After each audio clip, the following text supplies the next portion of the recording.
Welcome to Fairy Tale Access, where the head fairy's quest is to prove that fairy tales do exist in actual time, rather than once upon a time. Together, we will unravel the heroes, young and old, who turn dreams into reality. These are the people who still believe in happily ever after. The discoveries will bend even our most cynical non-believers into believing in fairy tales.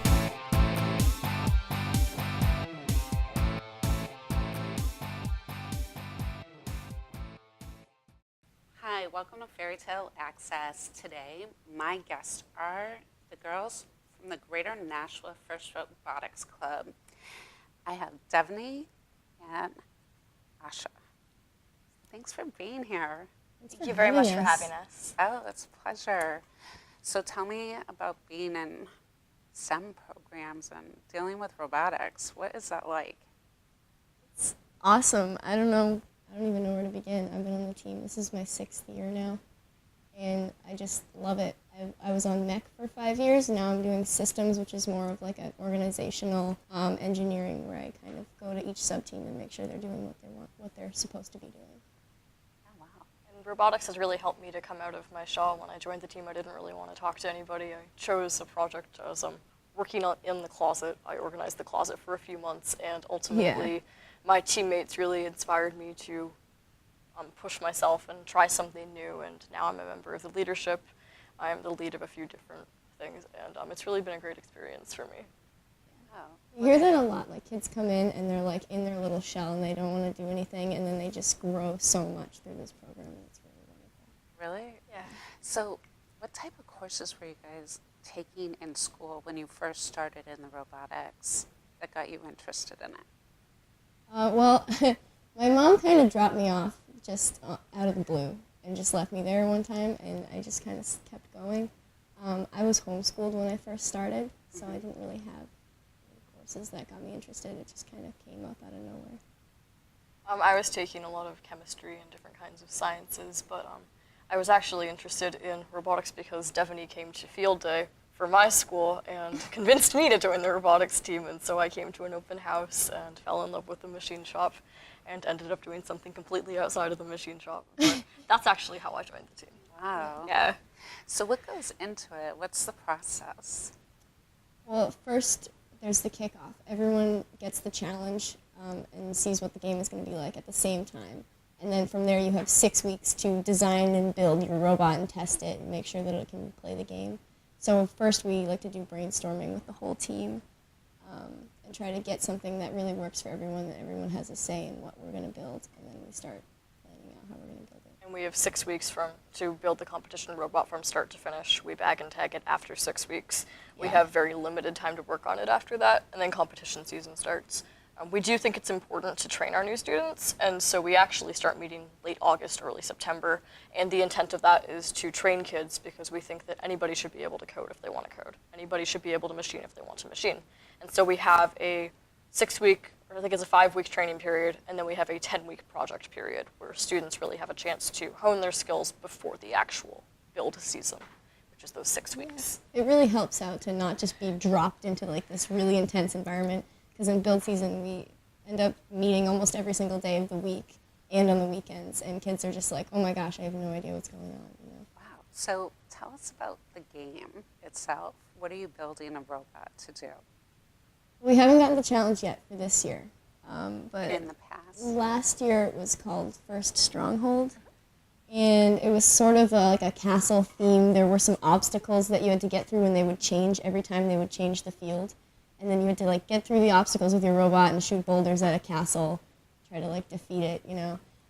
So that was really fun. It was like basketball capture the flag. Yeah. So we had some like multi-purpose arms that could sort of lift up. There was like a portcullis. It could push down. There were some little teeter-totters you had to get over. We had treads on the bottom so we could drive over some rough terrain. So it's really fun. And last year we got some autonomous working, which is sort of a super A+ for us because we don't do that very often. Wow. So it sounds really challenging. Do you have freshmen? Because you're a senior. Yeah. Are you graduated already? I'm a senior. You're a senior too? Yeah. Wow.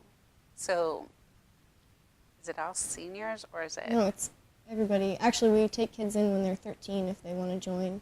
Really? Yeah.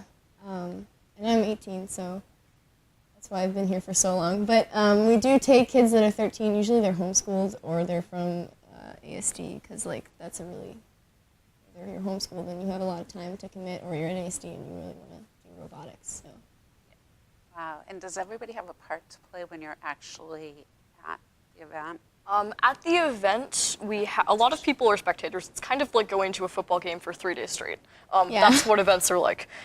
There are some event roles that you can have. One of them is, what's really big, is the drive team. Our drive team drives the robot and operates the robot. We also have scouting, where you go and talk to the different teams in a separate area, and you pick your alliances based on that. So it's a big sort of data game that you play every event. Yeah. Wow. So it's kind of like playing a video game? Sort of. It's, yeah, you Except have it's like a live drive and team. Yeah, and Except There's they drive the robot. 3 teams on each side that are kind of on their own like super team, and they compete against each other. So your team will switch, like change every time you're with 2 different robots. Are most of the people shy coming in? I think it depends on the personality, but I think it's a big thing to come into, especially if you're 13 coming in, and it's like, oh my gosh, you're gonna build a robot. I know. I was at the beginning. I was like, this is like magic. Like we can't build a robot. Like that's crazy. And then it just sort of came together at the end. Honestly, your freshman year, you don't do very much. So I was just like amazed that this happened. Wow. What's been the biggest experience that's changed how you look at your future? I don't know, honestly. I think this whole thing has kind of changed the way that I look at stuff. I've done presentations. I mean, doing stuff like this never would have come up if I wasn't in robotics, you know? I don't know about you.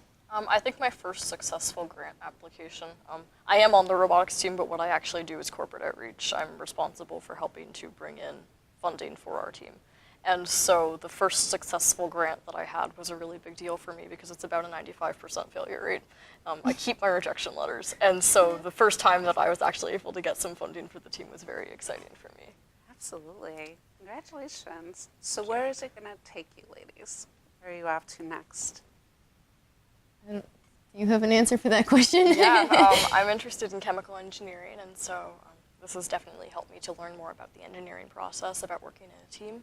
And so I'm looking at a lot of different engineering programs to see what I can do to sort of continue that type of hands-on work. Actually, through this, I've been mentoring the first LEGO League teams, and I think I'm going to actually intern at the Boys and Girls Club now and kind of see like where that takes me if I want to do some teaching.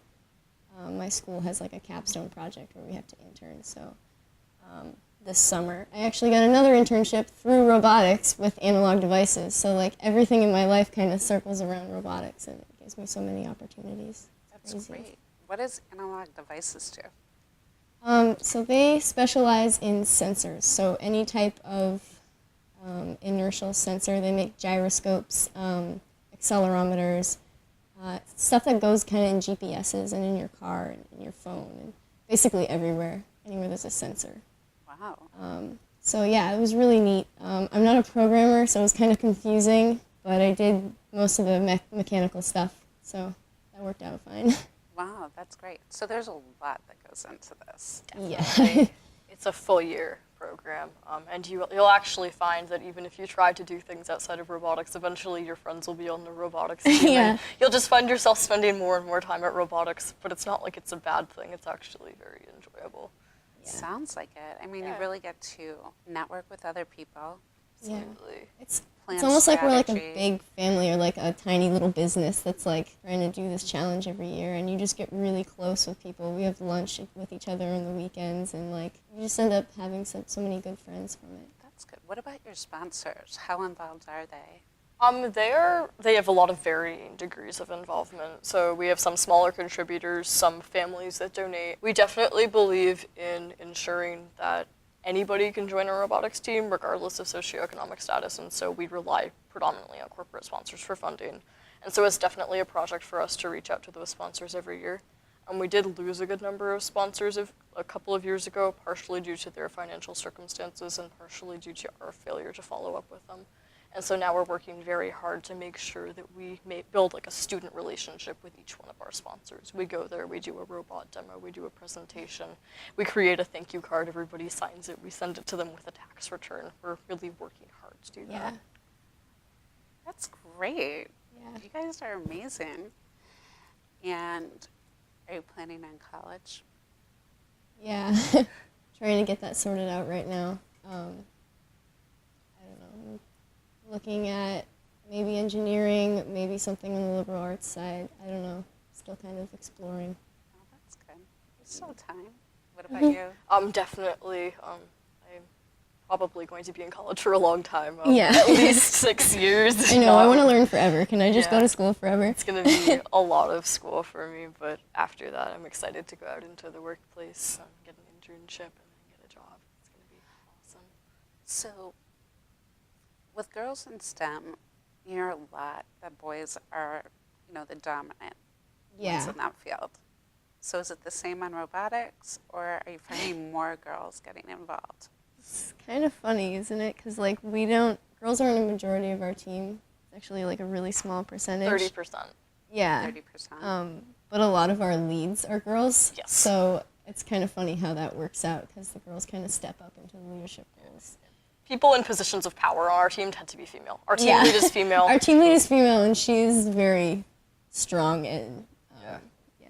The young women on our team assert their dominance, but there aren't a lot of them. So. Yeah. Wow.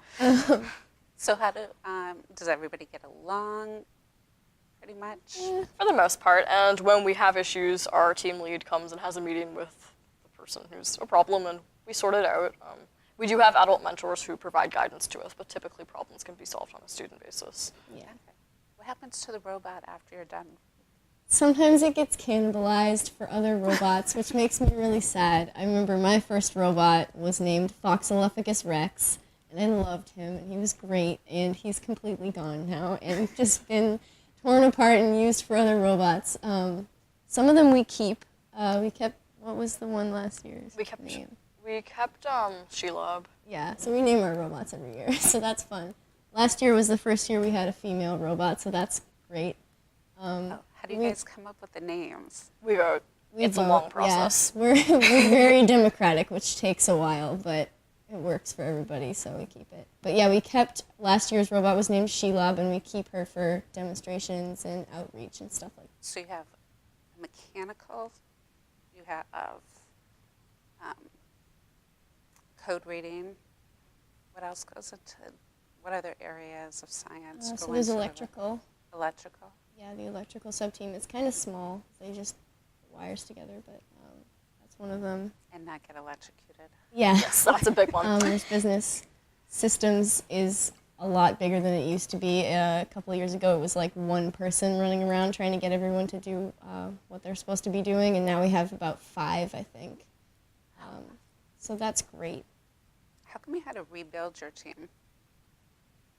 Was it this past year or in the past 2 years? No, it was About 4 years ago. 4 or 5 years ago it happened. Yeah. A lot of our students graduated, and basically what we had is we had a senior bubble, and so after the seniors graduated, we had, well, actually I wasn't on the team. We had like 7 students, like 7 core students that were really committed, myself being one of them, and we sort of went, oh no, like we have no students, and we sort of kicked into like recruiting overdrive, and we were recruiting all the time, and we kind of rebuilt our team more than we needed to. We ended up, now we have like 60 students, and it's crazy. We doubled in size 2 or 3 years in a row. Yeah. Wow. So now we're kind of taking it down a notch. But it's great to have so many kids on the team. We definitely get a lot more done that way. Absolutely. That's great. And only 30% are girls. Yeah. Yes, we're working on that. We're- That's we're one of our working big on it, things. yeah. So what else should people know about joining this type of team? Why is it good for boys and girls?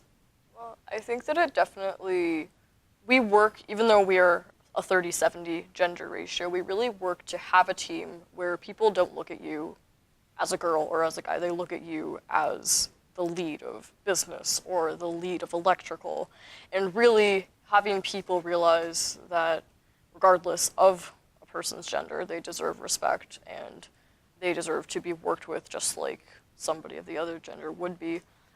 We hope that ultimately, maybe 50 to 100 years from now, the workplace will be like that, where there's no pay gap, there's no respect gap. I think that's probably a bigger gap than the pay gap right now. And so we try to function like we think the world should. Yeah. And that's our hope, that both boys and girls will realize that they should act as though they'd like to be respected, and they should respect the people around them. Yeah, and I think my pitch to kids, anyone who's thinking about joining, is like, this is kind of where the world is moving. Like when you grow up and you want to get a job, you're going to need to work together with other people.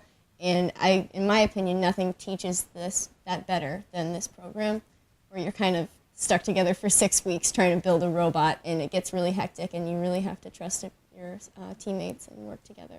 That's true, especially if you're homeschooled too. Yeah, yeah. And I think a lot of people in STEM study a lot and they do it independently. So do you find that to be true? Yeah. Yes. We had a couple kids come in who were like kind of antisocial, but like really, really smart, and they're just like, no, I'm right, you're wrong, like, let's move on. And we're like, well, hold on a second, it doesn't work that way, we kind of need to talk it out, and it's been really great for me, at least, to see them kind of blossom and grow. So Absolutely. Sounds like a great program. And is it nationwide now? It's actually international. The first World Championship takes place in St. Louis every year. Our team went a couple of years ago, which was very exciting for us. Yeah. Congratulations. thank you. Yeah, and so it's definitely grown a lot in the past, I think it's like 20 years or so. From just a small handful of teams in a gym to a worldwide, massive event. So you're racing towards that goal this year? Yes, we would really like to, but one of the things that we definitely emphasize is learning over winning. A lot of teams will win at all costs. We refuse to do that. We are a student-led and student-run team, and we will have every coding student write meaningful code for the robot, rather than having our code lead write everything and go to Yeah. Worlds. That is one of our philosophies. We will not have our mentors write the code, our students write the code, all students write the code. And that applies for all of our sub-teams. And so last year we did not do as well because we really believed in training everybody. Yeah. So this And year, last year, half our team was new students, Yeah. and they were all working on it. So Wow. we would love to advance to the World Championship, but really our goal is to have everybody learn something meaningful and feel like they made a meaningful contribution and to have the group fun. project. I mean, if you're not doing anything, why would you stay? Right. No, it sounds fun. Yeah, it's a ton of fun, and we want everyone to be included in that and really feel the excitement when when your robot shoots a goal. Yeah. Hey, you helped make that happen. Like, that's awesome. Exactly. And that's a good core value to have. You know, if you're doing it all and your mentors are just overseeing things, it gives you that sense of pride that you did this on your own. Yeah, You know what I mean? it's definitely great. It's awesome. So what was your favorite book growing up? My favorite book? I don't know. I used to read Oh, the Places You'll Go with my dad all the time, so that's definitely one. I liked Dr. DeSoto. It's a picture book about a mouse dentist and a fox. So it's very good. So that's fun. That is fun. It's pretty Wow. funny. So is there anything in your future careers that you'd like to accomplish? Anything you're striving for? Yeah, I feel like I really feel the need to give back. I feel like I've gotten a lot of stuff from other people, from the community, and I just feel like I need to go out and give back. So that's why I've been mentoring, and I want to, volunteer as much as I can and do. I just want to give back, honestly, That's awesome. in whatever way I can. I want to go into engineering so I can become a role model for young women, and then I want to go teach so I can really continue to be that. I'm interested in teaching in vocational education, like being an electrician or being a carpenter, really working with your hands. We're going to need tradespeople, and I think that vocational education is great. And Yeah. so after working in the field for a while, I think that I will go on to get my certification and teach. That's a great place to teach. Yeah. Vocational education is something that I don't think they concentrate on as much anymore. Yeah, they really don't, and there's some like really awesome benefits to working in those fields too. People don't notice it, you know. Yeah, I mean, they all electricians, carpenters, Yeah, mechanics. yeah. Definitely, it's The important. benefits of being in the union are like crazy. And also you get to work with your hands. Like, who doesn't want to work with their hands? That's great. Yeah, exactly. And plus, everybody isn't always cut out for college, but they could totally wrap their head around some vocational places, and they're Yeah. exceptional in their field. Yeah, and it works the other way around too. I mean, Exactly. Nice. So, any ideas on the robot's name this year? no, we kind of name them after they're built, and they've gained a personality, so to speak. Yeah, we're not really sure yet. We do know the teaser was released. It's called Steamworks. We're assuming they don't mean real steam because that would be incredibly dangerous. Difficult. What we think is that there's an acronym: science, technology, engineering, art, and math. We're thinking that they're going to try to incorporate more of the arts into the challenge this year. So that's our hypothesis. We'll see in a couple of months, and we'll probably go from there. Maybe we'll have to paint a picture with the robot. That'd be fun. Maybe. Yeah, we have no funny. idea. Wow, can you do that? I mean, not yet. What We'd are have to some of build the something. mechanical functions that your robots have been able to do in the past? So one of the coolest mechanisms that we built was called a Geneva mechanism, and it was for loading frisbees so that we could load 4 frisbees at a time, and basically it converts one full rotation of a motor to a quarter rotation. So you could put a frisbee in, it would rotate a quarter, put another one, rotate a quarter, and then it was attached to the shooter, so then when it rotated another quarter, it would kind of pop the frisbee into the shooter and shoot it. Oh, wow. Did it work? Yeah, it did, actually. And that robot also had a leaf blower on it. Oh, To really? kind of we shot the frisbee up the wall and kind of blew it into the goal with the leaf blower. Oh, that's Which awesome. it worked, but it didn't work all the time. So it wasn't the best one, but we got the creativity award. So woo. Yeah, that's Fun. great. And Yeah. we had a pretty efficient chain and hook mechanism a couple of years ago to stack recycling totes, so we could stack 4 or Yeah. 5 of them at once. It would roll up underneath the tote and hook it up, and then you would go up to another one and do that, and then you would Yeah, put it down to release, and you'd have a you stack. could have like 4 hooked up at a time, drive over to where you wanted them, and just put them all down in a stack at once. And go continue. Yeah.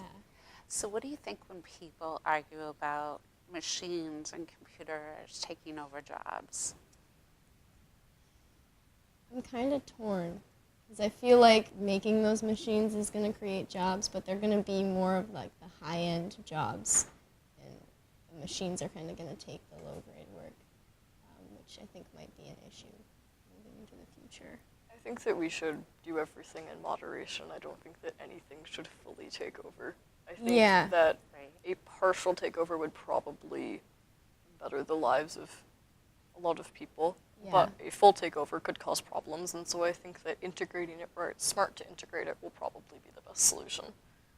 Right. And I think training people younger, like you guys, are starting out and having more programs like this in school would probably help that in the future. Yeah. There's actually a state that integrated first into all of their high schools. Is it Michigan? It was probably Michigan. Their teams are so good. Yeah. Yes. But yeah, what they did is they just have classes in their high schools for robotics. So all of their high schools have robotics teams, which is awesome. Yeah, Every state should do that. Yeah.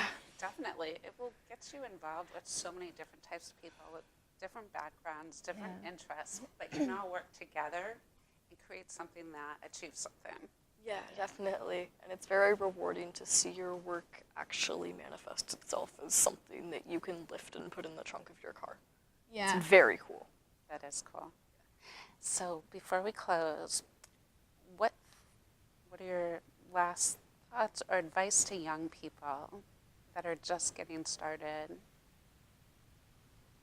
Follow your passion. I mean, we have, and don't think that your passion is going to stop you from being on a robotics team, because we have kids on our team that do art and outreach, and they write grants for us, and so whatever you do, you can still be a part of the team, and I think it's definitely, you should definitely try it out. I hope that young women will eventually grow to realize that being smart is attractive. You don't have to dumb yourself down for boys, Yeah. especially in middle school. That's when girls lose interest in science. And Yeah. I think that the best way to progress is to teach young girls that it's cute to be smart, it's attractive to be smart. Raise your hand in math class. It's okay. It's okay to show other people, especially boys around you, that you know the answer. It's And, more than okay, yeah, you know? and I think that that should be more generally accepted. What do you think teachers do wrong in math and sciences that they lose interest of girls in middle school? A lot of teachers, I've especially had a lot of female teachers who say, I'm bad at math, so like it's okay if you're bad at math. I think that math is probably the most universally hated subject. Science as well. You know, I'm not good at science. You don't need to be good at science. I think especially female teachers need to be role models for young girls to show them this is what you could be. This is a legitimate career path. This could be you in 30 years. Giving them something to strive for is something that I think is extremely important. And I have a lot of teachers who do that really well. I think that increasing the number of people who do that would be good. Yeah, and I think that it's kind of society's fault as well because just mentoring the first LEGO League team, I mentored a team of all girls, and I swear some of them had never touched Legos before. And some of them would be like, well, I always wanted Legos, but if I got them, my brother would steal them, or my brother always got Legos and he wouldn't share with me, or I would build something and he would take credit for it. And, you know, girls just aren't given these tools that they should have to really learn these things and try these new things that they don't get to try. Wow, that's crazy. I love Legos. I know, me too. I They was just like, opened a new store in London. It's supposed to be the awesome. biggest Lego store in the world. Wow. That's pretty great. I know, because I love the way that you can get them to be mechanical and they move and yeah. just the whole. Yeah, and once we got the girls kind of working on Legos, our team actually did the best in the robotics competition of all the 3 teams in the Boys and Girls Club. Really? Yeah, and I was like, see what you can accomplish when you really try, and it was really great to see. I think Lego's getting better with that. They have a lot of girls Yeah, things. yeah, but then again, Really it's kinda all like pink, though. pink and purple, and Yeah. like here's some Lego dolls that you can play with. No, don't do that. Give them something cool to make, you know? Right. Give me a castle with a little fro. But Yeah, it's it's getting awesome. better, I guess. You know, Yeah. one step at a time. It's all a process. Well, ladies, thank you so much for being with us today and sharing so much about what you do. Thank you Thank very you much for for having having us. us. Excitement in robotics. It's amazing. Thank you so Thank much. you. Thanks for joining us. And until next time, keep asking questions.